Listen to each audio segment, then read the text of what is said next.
I'm going to do it. I'm putting my feet towards the fire, and I'm going to talk about this spending event that is happening in Wuthering Waves. And it has caused a huge stir up between creators, between the community. There are some people who are in the camp of like, this is the Hoyoification of Kuro games. They're literally copying Hoyo. They are no better than them. And you've got the other side being like, we don't care, we're spending anyway, more rewards for us. That's literally how it feels like this is right now. Everything is split between two camps. You either are cool with it and you're a spender and it's no big deal to you or whatever, and you're on the other side of like, this is predatory by all means, we need to shout down Kuro for this stuff because it is, we don't want it to get worse or them to go down this path. And here's the reality of the situation. Both are correct in their own kind of special way. Now, I want to make something quite clear. I have been someone that is not been vocal when it comes to spending events in other games as of late. I didn't get involved with the Siren fiasco. I didn't get involved with the 2.5 Zenless Zone Zero spending event fiasco. But I'm talking about this Wooer spending event. Why? Why? If you said nothing about these other games, Cap, why are you speaking up now? Because this is the game that I actually play. If that wasn't obvious, this is a game that I actually put reasonable time into. I actually spend my own money every single patch in this game. So obviously I'm going to care where that goes, where it ends up, what's happening to it.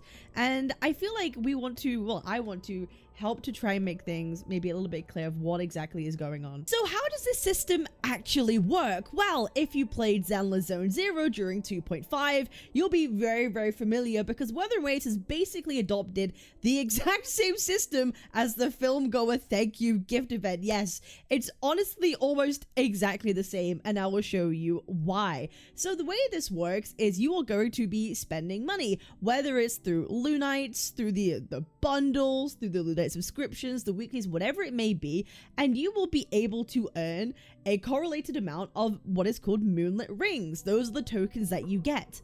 Now you might be thinking, okay, great, I spend money, I get these Moonlit Rings. What does that actually mean? Well, there are tiers of rewards, and the more Moonlit Rings that you have, the more rewards you can unlock.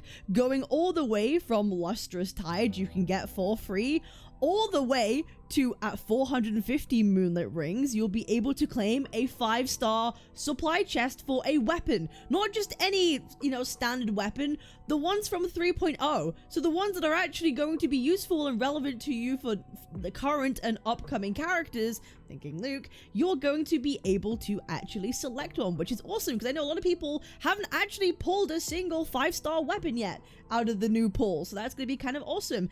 And then if you keep going at 980 Moonlit Rings, you will have a selectable 5-star resonator out of Jinxie, Shorekeeper, and Camellia that you are going to be able to choose. And obviously this keeps going.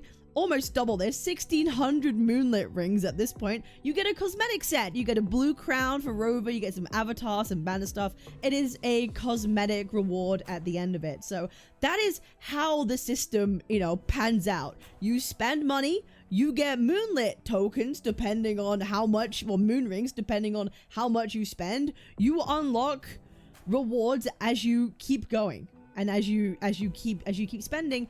And that's how this works. And that's why people call these things a spending event, because you must spend money. You can't just do pulls, okay? Remember in like 2.3 or the anniversary for Zaniban or whatever it was, you were able to get rewards from like even doing pulls and stuff like that, and people called that a spending event.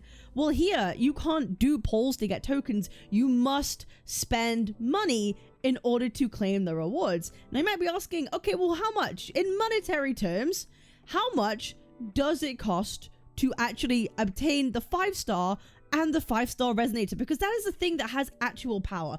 Cosmetics are just cosmetics, but 5-star resonators and weapons have actual meaningful value and power. And well, it is $150. That's how much it is. To get 980 Moonlit Rings, you are going to have to spend $150 on this banner to claim both rewards. So those are the kind of facts of the matter. I've just laid out very objectively how this system works. Now you might be asking, Cap, what is your actual opinion of this whole situation? I'm like, well, There's a reason why I haven't really spoken about any of these spending events or waggled my finger at all these other games, because I feel like this was always going to happen with Woowa at some point. And does it make me sad in some way? Like, it does. Like, I don't like to see these games, you know, do these like incentives for spending.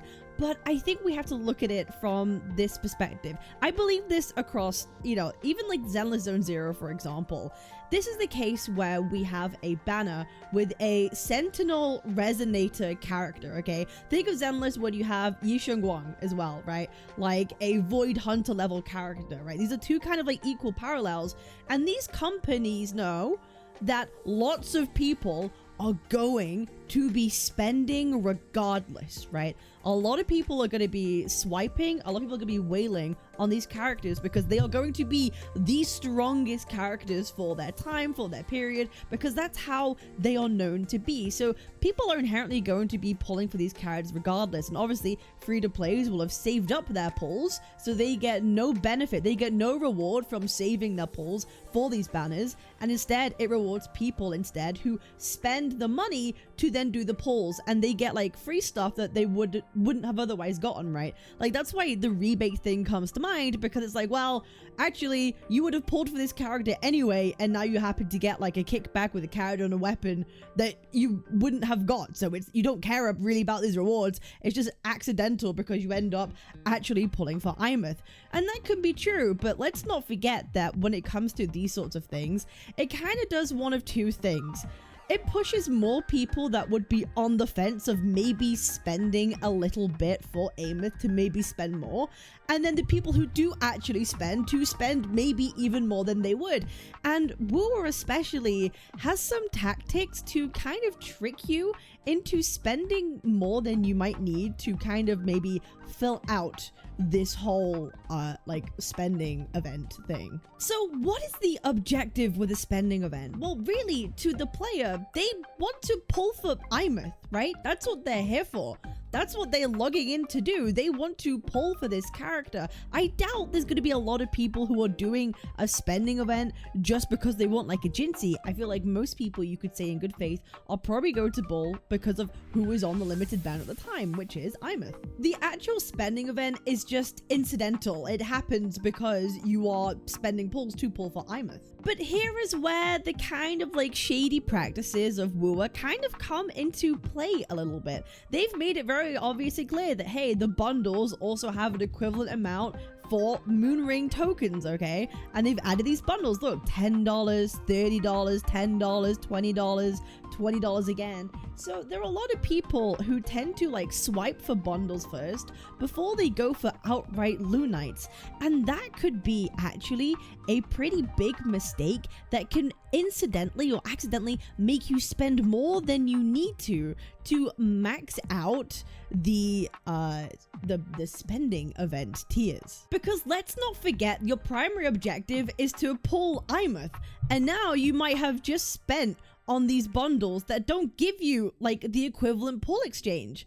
Like, you've spent like you're like over 60% of the way to getting your like resonator, your selected resonator, which is awesome. But you haven't really paid for the pulls to actually pull Imeth. So now you're a bunch of pulls short. You're a bunch of pulls short, so you're gonna have to spend even more than $150 in order to get the pulls, if you started from zero, theoretically, to get the pulls to actually get Imeth. So while you only need to spend $150 to max out the actual, like, event, that only matters if you are just going directly for the Lunites themselves. If you get this one and the 3280, right? Then it will work. But if you are, you know, going for these bundles first, because look, they're bundles, right? These bundles are good value. Guys, look how good value these bundles are. Like, sure, they're good value for materials, but let's not forget your objective is to pull for Imeth. These aren't giving you pulls, so you will have your materials, but you're gonna have to spend even more again just to make sure you can pull her. Again, assuming you are not free to play, you're pulling kind of from zero or from low zero, you're gonna need even more pulls. So while it looks like these are like deals, you might end up having to spend more in the long run, because I don't really think there's anyone who is just going to spend to get like a radiant hide or just a motorbike accessory or 2 forging tides. That's not happening. Like these are accidental rewards or incidental rewards because you're pulling for Imeth. But just be careful when it comes to like these bundles and what it is that you want. If you just want Imeth, then I would recommend just going with the Lunites and grabbing her outright. These bundles are kind of made for, let's say, like lazy people, right? If you want to like upgrade your characters now and you haven't played for a while and you haven't pre-farmed, then you want that convenience, then, you know, then that's what they're there for, okay? But don't get confused thinking that like, oh, I'll buy these bundles first and then I'll be able to get Imeth and I'll have materials, because you're going to end up spending more than you think you will. Which is kind of how these kind of, you know, that's kind of how these games works when they introduce bundles and stuff like that. It's the nature of the beast when we come to predatory gacha games. And we have to remind ourselves, guys, I think for a long time, we've had this like mentality of like, Kuro Games is our friend. Devs listened. We love Solon. Right? Kuro Games loves us. They want to do things with the players. And to be fair to them, they have done a lot of things that are awesome for the community, for the players, quality of life that people are asking for. The whole devs listen thing is true to a large extent. But this is still a multi-billion-dollar company that is a gacha game at the end of the day. These companies are inherently predatory, which is why, like, I'm not surprised this whole thing has happened. And I just think it's kind of like, it's just kind of funny, isn't it? Like, there's been so many people on the internet and online and on Twitter who have been like ragging on Honkai Star Rail, or like ragging on Zenless Zone Zero, okay, for their spending event. And Wuwa has just done the exact same thing. Actually, I think Wuwa's is more expensive. In ZZZ, you could spend $100 outright and you can get the S rank engine and the selected character. In Wuwa, it's $150. So if you want to compare apples to apples, Wuwa's $50 more. You could argue, yeah, but like the weapon you can choose, the weapons would be better, the characters might be better. Like, we can have that debate. We can all go on that debate. But like, Wuwa's is $50 more expensive to get like the best rewards compared to Zenless Zero. If we want to do this whole comparison thing. But here's the thing, I don't think it matters. I don't think it matters. And what I think is kind of stupid to like, everyone wags their fingers at all this kind of stuff, because at the end of the day, it's all fucking predatory. God damn, like me and so many other creators, we get sponsored frequently to promote games to people. Like, to promote gacha games to people. Like, I'm not going to pretend like I'm some kind of like, I'm above it all, because I'm not. Like, we all exist in this system. But the only thing that I can do is say, I don't want it to get worse than this. For me, my hard line is when in a spending event, we're rewarding with items that are unique, that you can't get anywhere else, or that are rare, that directly give you and your account power that like a free-to-play wouldn't be able to get. Like, they would never be able to get or like achieve or obtain. And that's, for me, that's my hard line. Or like, you're directly paying for power in that kind of regard. And honestly, like, there's more that I could talk about when it comes to this event, because I also want to talk, like, we can talk about the bike skins briefly. Listen, I've been very, very, very vocal about wanting more skins in Wuwa, so I'm not mad that this is happening. It's funny that it's all happening at the same time as the spending event. I don't particularly mind or care about it, and I like that we're getting more skins and bike skins. My only issue is $25 is quite steep for a bike skin that you can only use in certain areas. That's quite a, I don't know about you, that's quite a tall order for me. Does it look insanely pretty? Yes. Is it still a tall order? Also yes, but I'm not mad inherently that we're getting more purchasable skins, okay? I'm not mad at that. But this right here, the transducer, is single-handedly the worst item Wuthering Waves and Kuro has ever made. It is the dumbest item they've ever made. I don't know why they decided to do that. And the mere thing that this item exists proves we're never going to get a substat roll. It's not happening. That dream is gone, left the window, and instead we're left with a bit of a smack in the face for a transducer. I'm going to save this for another video. I'm gonna save talking about the transducers and substrat rolls for another video, but there's been a lot of things in this in 3.1 that's been kind of interesting, but I kind of wanted to just address my thoughts on like the spending event personally. It's like my take is very actually kind of milquetoast about the whole thing. It's like I'm disappointed, but I'm not surprised. I just hope that it doesn't become worse than this. Because then I will start to feel pretty, you know, not okay about the whole thing. But do I think this is like game ending? No, I don't think it's game ending. I think a lot of these are incidental rewards that you wouldn't have got otherwise. People are going to be pulling for Imeth. They're going to get these anyway, right? I thought the same thing about Zenless Zone Zero when this all happened too.